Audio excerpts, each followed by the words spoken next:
Hey guys, what's up? Welcome back to the channel. It's Cynicalex, and this happened, so I can't show you guys Sharon Rogers level 80 gameplay just yet. But on the other hand, it gives me time to cover the other side of gold farming, which is gold spending. And I know a lot of you watching are guilty of doing these things. I myself am guilty of doing them as well, which is why my gold yo-yos from 400 million down to like 200 million. And even though that's a lot of millions, it's still a lot to spend in the blink of an eye. So just as there are a lot of ways to farm in MFF, there are a ton of ways to just rapidly deplete your gold reserves. And believe it or not, even after playing this game every single day for 8 years and being a VIP 20 whale and all this stuff, I could still easily destroy my gold reserves with just a little bit less patience and a little bit less discipline than I am used to having. So I'm going to impart to you all of the ways in which I know you can easily drain your gold and why you shouldn't. And the first one, we can just talk about Sharon Rogers here, but the first one is ISO 8 re-rolling and ISO 8 enhancing with less than 3-star fodder. And I'll explain what that means step by step. So the first one is ISO 8 re-rolling. I saw people complaining recently, oh, I'm trying to get Power of Angry Hulk for Sharon Rogers and I can't get it. Well, look at that right there. It tells you the chance, my dog. 0.2655. There's not a high chance, you know? So you want to increase your odds, right? You want to do a little bit of research. You want to increase your odds. You want to probably not just go for Power of Angry Hulk, but go for Power of Angry Hulk and Overdrive. Right there, you've doubled your odds of landing on a good offensive ISO 8 set. And then if you're a little bit less picky or you're a little bit poorer in terms of gold, you can triple your odds. Just right there, I've tripled my chance to getting a decent set. So honestly, this is something that players need to do much more often, and you just need to learn the differences between these sets. They're very straightforward. Overdrive is if you have a lot of attack speed. Power of Angry Hulk is if you have low attack speed and you need attack speed. And then Hawkeye is kind of like the reject stepchild. That one is, you know, it gives you more cooldown. It's not as good as the other two, but it's still pretty good. But yeah, ISO 8 re-rolling, guys, either, you know, lower your expectations or just wait for an ISO 8 re-rolling event. They come around like once a month now, and it halves the cost, so it's 50% off. So it's really good. The other one that I want to discuss really quickly is ISO 8 enhancing when it's under 3 stars. So again, I've seen this a lot, but here we go. You go to enhance, and if you do the enhance on a 1-star or a 2-star, look at how much gold this eats up. 1 million gold or almost 500k. This is crazy. If you just go to 3, you've saved 75%. And if you can go to 4 or 5, you can save even more. You should be doing this all the time, which is why you should enhance ISO before you sell off ISO. I know a lot of you guys are used to just going in here and hitting sell and then selecting all the low ranking ones to get rid of them because you have inventory issues. But why not put those 3 and 4-star ISOs, the one in the middle, put them to work rather than upgrading with the 1 and 2 stars and just blowing away all of your gold. The third one I want to talk about really quickly here, I don't have an example for you, but it's especially common with native tier 3s. I see a lot of players do this. They start building Mephisto or Sentry or Null, and they get them to 4 stars or 5 stars, and then they get bored or they can't play the game for a few weeks or something happens. I don't know. They see a bicycle in the distance, and then next thing you know, that they just leave the character that way. It's such a waste of resources, bro. So, you know, I'm not saying that you should have I know you don't have the resources to build up every single character 100%. I understand that. But what I am saying is do not commit, like make a rule to not commit to building these characters until you know you have 100% of the resources to build them and you want to build them. Right? Like, one is not enough. You have to also want to build the character. Don't just build the character for fun and burn all those resources, because trust me, there will be something new coming down the road, and the gold is by far the biggest expense with these characters. You're talking over 100 mil each, and that's not even focusing on the other ones that are really expensive, like Dr. Doom. The next one that I see a lot of, and that I actually get as a comment on my YouTube videos, which is weird as hell, is Uru combining. Okay, this one is a biggie because with the Uru combining events, a lot of people get the fever when it's 30% off and they want to just combine all of their Uru to try to get Odin's blessings. That's great. However, people in the comments are legitimately telling me to combine my 1-star Uru. Are you stupid? First of all, you have no idea how this works. Like 6,000 one-star Uru, look at that. That's 10 million gold. So if I combine all of these for just one, it's 60 million gold, my dude. I don't have the resources to do even half of these, let alone all of them. I probably have the resources for half, but not all.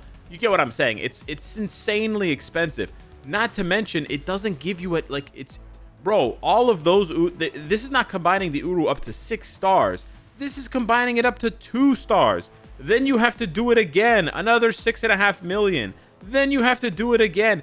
It's absurd. It's absurd. Start at the... You know, if you're very rich, start at the 3 stars. If you're not very rich, start at the 4 stars.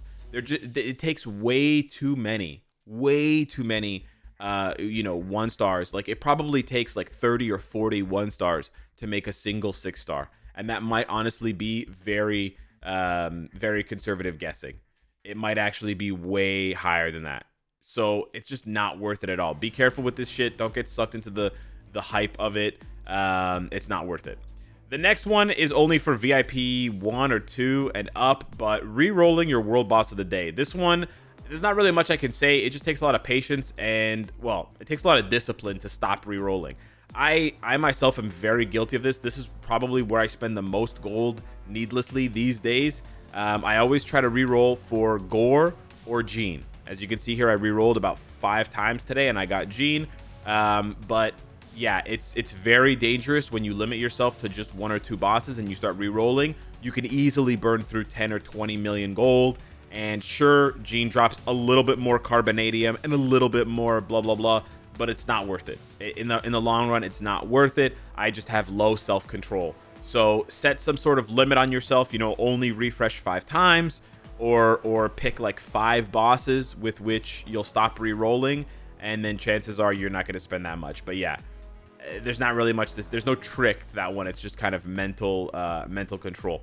The next one, there is kind of a trick to, and it is upgrading characters from level 60 to 70 or in 70 to 80 in the case of Sharon that I can't do. So I actually only have 2 characters left to show you this, but basically there are 2 ways to enhance a character's potential. You can just hit max, okay, or you can do the 10% method. And the 10% method is fine if you have low resources, but people forget about this. The 10% method actually uses more gold. And I can show you this very easily here, right? That's 110,000 gold.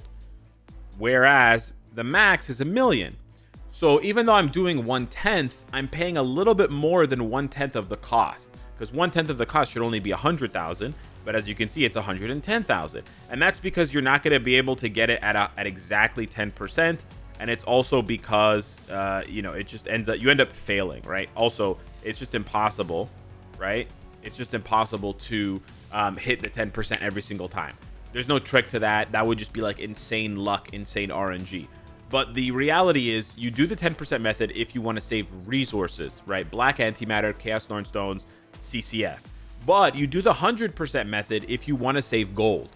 The 100% method will almost always, unless you get insanely lucky, the 100% method will almost always save you gold.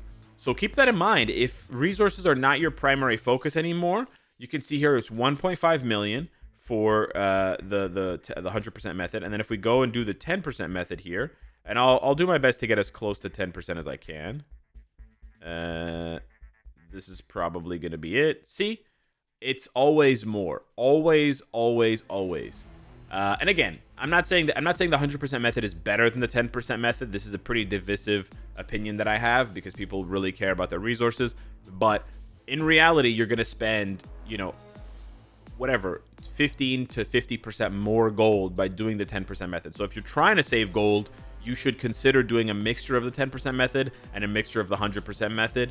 Or in my case, I just always use the 100% method because resources are not the issue and gold is constantly an issue. Next up, we have re-rolling uniform options, particularly for native tier 2 characters.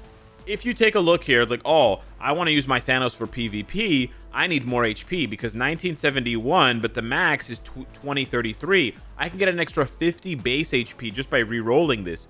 Yes, you can, and it's 100,000. Okay, very funny. It's 100,000 gold per reroll. Now, I just rolled once and got very lucky, so I'm not going to continue showcasing that idea, but you can sort of see what I'm saying here at a glance. Even for, right, regular characters, it's half the cost. That's still a lot of gold, right? That right there, I just pressed that button. That was almost 500,000 gold. Just 500,000 gold for a few extra base stats.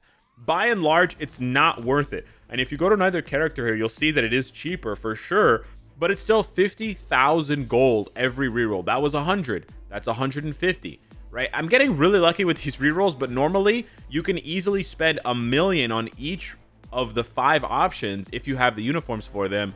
And so that means that, you know, building up the uniform and then re-rolling it can cost you an extra 5 million gold. 5 million gold, and there are how many uniforms in the game? 300 and 422. Multiply that by 5. I've spent over 200 million gold, probably more, just re-rolling options on uniforms. You see what I'm saying? I think it's 2 billion gold. It's not 200 million. It's probably 2 billion gold. Math is not my strong suit, but you can see what I'm saying. It very easily adds up. I'm not saying you should leave your options on uniforms unre-rolled and just whatever you get. Like, don't leave, you know, physical attack on Sharon Rogers or something like that.